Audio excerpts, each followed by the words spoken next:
Nosso entrevistado desenvolve pesquisas na área de farmácia, fitoterapia, química e farmacologia de produtos naturais. Através desses estudos, ele que nasceu em Juazeiro, na Bahia, alcançou notoriedade em todo o mundo.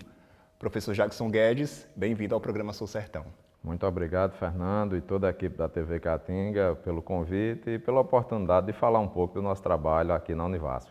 O senhor sempre sonhou em ser cientista? Como essa profissão se concretizou em sua vida? Bom, como você disse, eu nasci em Juazeiro da Bahia, mas me criei na Paraíba, numa cidade lá no interior chamada de Olho d'Água. E lá em Olho d'Água a gente tinha uma vida que brincava muito no mato, jogava futebol na rua, Depois a gente se mudou para Patos, que é uma cidade que fica vizinho lá, foi onde eu estudei.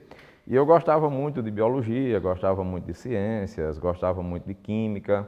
E sempre pensei em fazer um curso na área de saúde, Eu não sabia ainda qual era o curso, Quando a gente é criança tem vontade de ser médico, Então fiz a minha preparação durante o pré-vestibular para poder fazer vestibular para medicina, E até que quando foi na hora de decidir fazer a inscrição do vestibular, eu desisti de fazer medicina, Então tinha alguns colegas meus que já faziam farmácia na Universidade Federal da Paraíba, na Universidade Estadual da Paraíba, e como eu gostava muito de química, um colega meu um dia me disse: "Já, por que você não faz para farmácia?"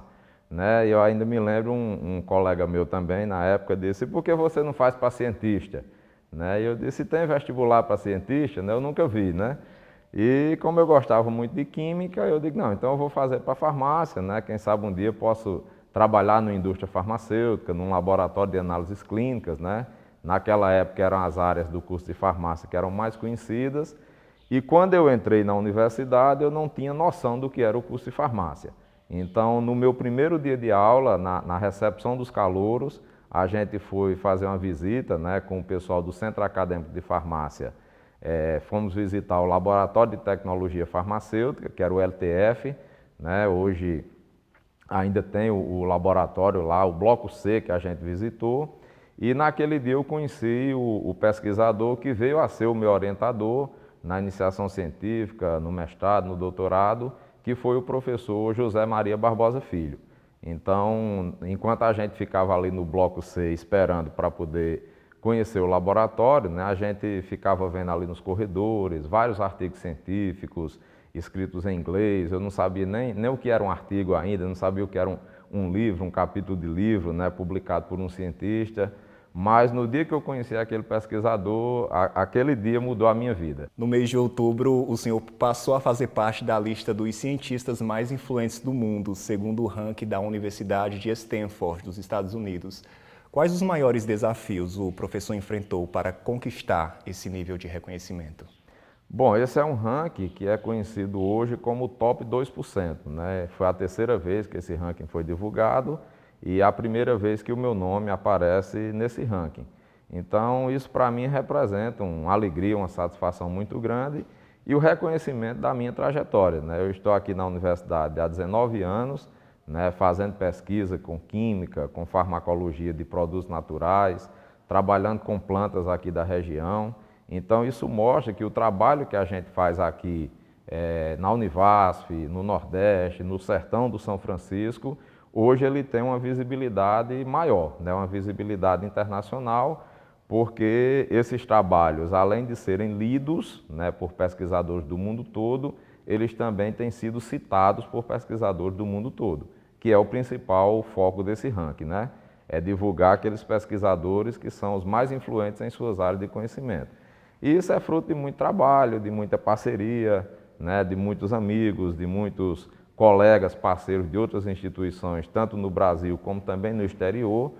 Hoje a gente também tem várias parcerias com pesquisadores na Noruega, na França, em Portugal. Recentemente tivemos uns trabalhos aprovados aí, publicados com pesquisadores do Marrocos, da Tunísia, da Argélia. Então isso mostra realmente que o nosso trabalho hoje tem uma visibilidade um pouco maior. Muitas de suas pesquisas são desenvolvidas em torno de plantas nativas do semiárido. Quais descobertas o senhor pode destacar com relação a esse trabalho com as espécies da caatinga? Bom, nesse sentido, a gente vem trabalhando com algumas plantas que são de famílias botânicas, né? Por exemplo, bromeliácea, as bromélias que a gente conhece aqui na Caatinga, né? Então, bastante conhecidas pelo nome popular, como caroá, macambira, macambira de flecha, macambira de porco. Então, essas têm sido algumas das espécies que a gente tem trabalhado. Nessas plantas, a gente tem identificado moléculas novas. Essas moléculas têm uma aplicação, por exemplo, como fotoprotetores, né? Por exemplo, no desenvolvimento de um cosmético. A gente testou a atividade analgésica, anti-inflamatória, anti-ulcerogênica, atividade, por exemplo, no sistema nervoso central, em modelos de ansiedade, de depressão, né? Então a gente viu que essas plantas são ricas em determinados princípios ativos que explicam essa atividade farmacológica. Recentemente, a gente vem se dedicando ao estudo de espécies de maracujá, né? Algumas espécies de passiflora, né? Principalmente passiflora cincinata, que é conhecida popularmente como maracujá da Caatinga, e temos avaliado a atividade analgésica, anti-inflamatória, hipolipemiante, atividade sedativa, atividade ansiolítica. Então, os resultados apontam, né, que num futuro bem próximo, a gente pode ter aí um medicamento fitoterápico, um cosmético, com uma planta estudada, né, uma planta nativa aqui da nossa Caatinga. São muitos estudos com as plantas medicinais. Eu queria que o professor falasse um pouquinho sobre a importância e a valorização desse trabalho para o potencial do bioma Caatinga. Isso é muito importante, né, a gente sempre valorizar o nosso bioma, porque um dos critérios que a gente usa no nosso laboratório para selecionar uma planta para estudo é, por exemplo, o uso popular, né, para tratamento de alguma doença, né, seja nos seres humanos, nos animais. Então a gente pega plantas que o povo usa no dia a dia para tratar dor, para tratar inflamação, insônia, depressão, e a gente leva essa planta para o laboratório, prepara um extrato, tenta isolar algum composto, algum constituinte químico para a gente testar nos modelos animais. Então, são os estudos que a gente chama de estudos não clínicos ou estudos pré-clínicos, né? Para que a gente possa avançar para os estudos clínicos, que são realizados em seres humanos, e comprovar realmente, né, a indicação popular dessas plantas medicinais. Então, o nosso objetivo é justamente esse, é comprovar no laboratório aquilo que a tradição, a cultura popular já domina há muito tempo atrás. Vamos dar uma pausa agora na nossa conversa para um breve intervalo. Você que nos acompanha, não saia daí, que a gente volta já.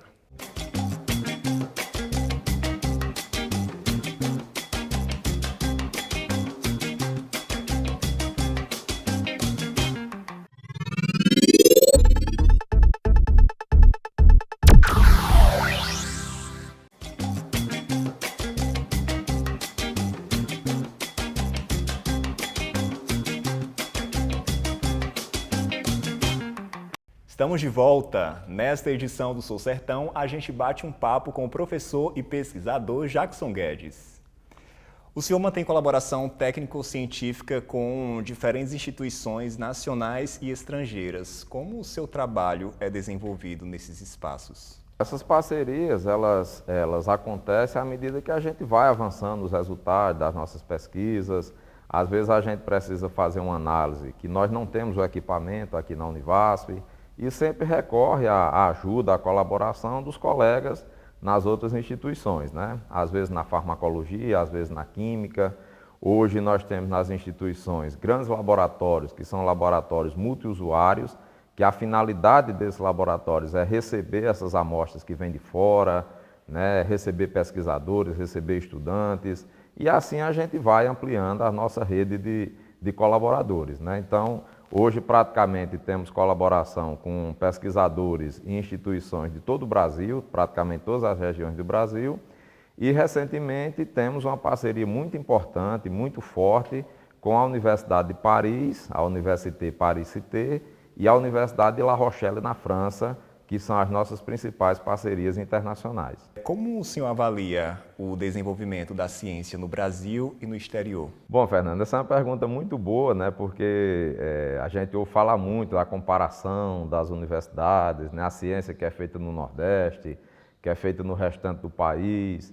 né? Então, eu tive a oportunidade já de visitar várias universidades, vários laboratórios, e hoje a gente vê que a ciência brasileira ela evoluiu muito, né? Principalmente com a questão da interiorização, novas universidades foram surgindo, né, no interior do país, como é o caso aqui da nossa universidade, né, da Univasf, e vários pesquisadores de ponta, pesquisadores de qualidade foram se instalando nessas universidades, né? Então, a partir do momento em que a universidade chega, os pesquisadores vão tendo a necessidade de fazer também pesquisa de ponta. E isso depende de investimento, né? Então, hoje a gente tem os principais órgãos de fomento no Brasil, que são o CNPq, a FINEP, a CAPES, a gente tem as fundações de amparo à ciência e tecnologia, né? Fundações de amparo à pesquisa nos estados, né? Que a gente chama as FAPES, que têm investido, né? Algumas fundações investem mais do que as outras, mas hoje eu posso te dizer que o nível da ciência que a gente faz no Brasil hoje é muito bom quando a gente compara com alguns países lá fora que eu já tive a oportunidade de visitar. A diferença, né, da gente para eles é justamente a questão de investimento.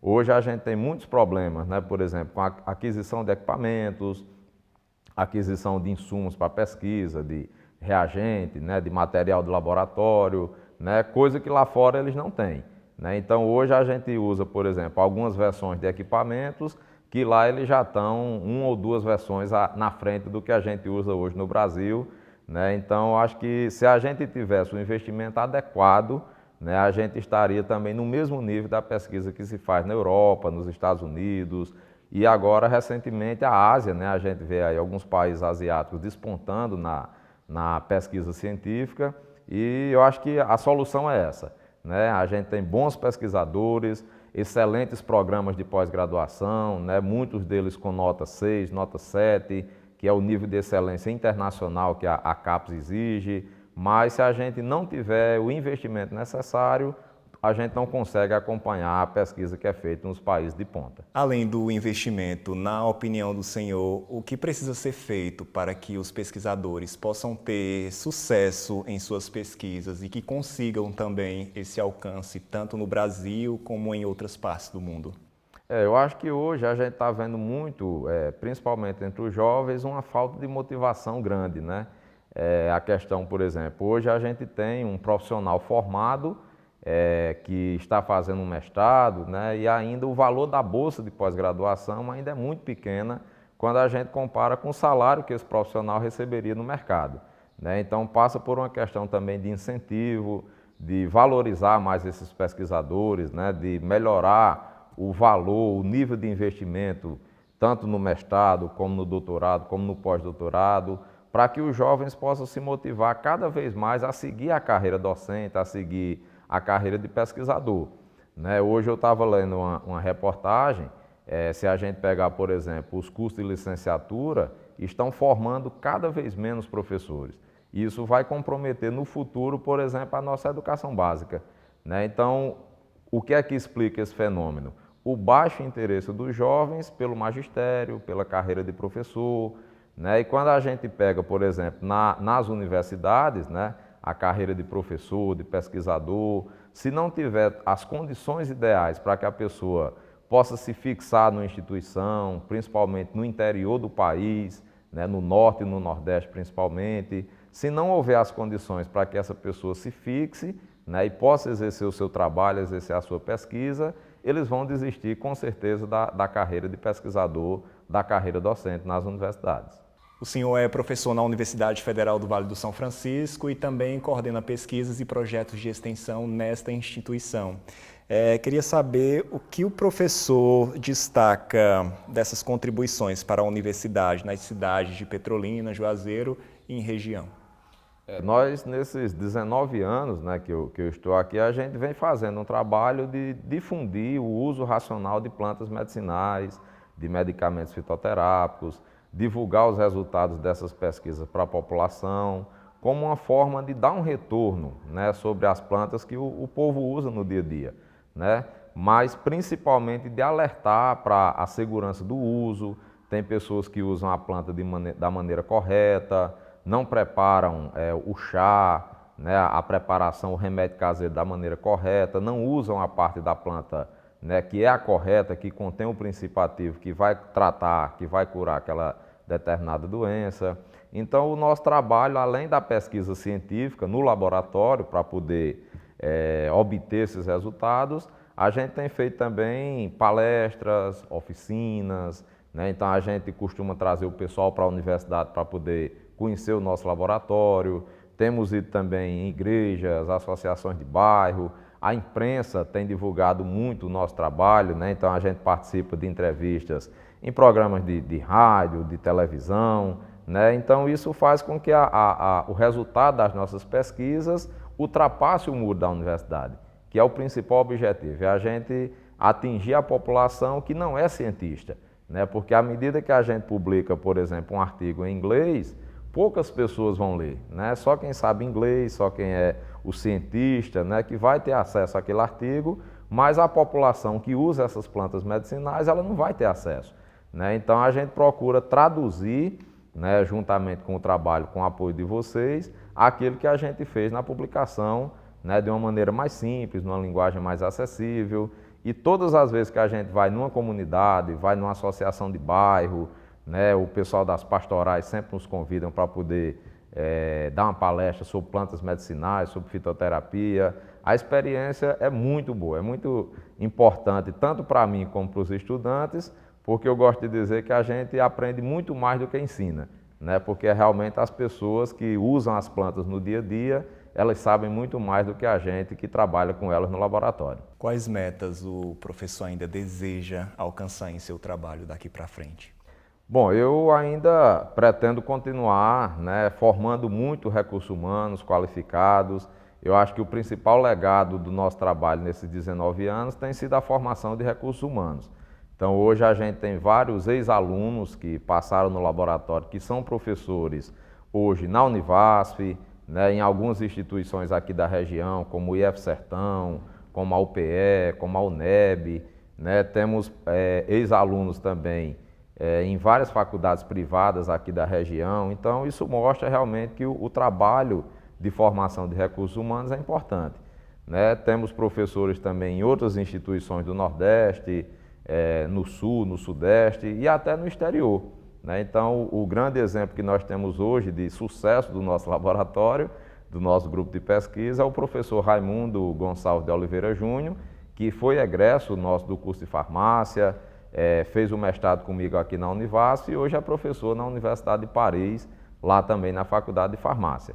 Então, acho que o que eu quero continuar contribuindo é formar bons pesquisadores, né, formar bons professores, né, continuar formando recursos humanos para que a ciência nordestina, a ciência brasileira, continue fazendo sucesso cada vez mais lá fora. Professor Jackson Guedes, muito obrigado por essa entrevista. Parabéns pelo seu trabalho, por mostrar aí o potencial do nosso bioma caatinga. Muito sucesso em sua carreira profissional. E obrigado a você também que nos acompanhou em mais uma edição do Sou Sertão. Agradeço também, mais uma vez, à TV Caatinga pela oportunidade, né, de falar um pouco do nosso trabalho e que vocês possam continuar acompanhando aí a TV Caatinga, que é a verdadeira imagem do sertão.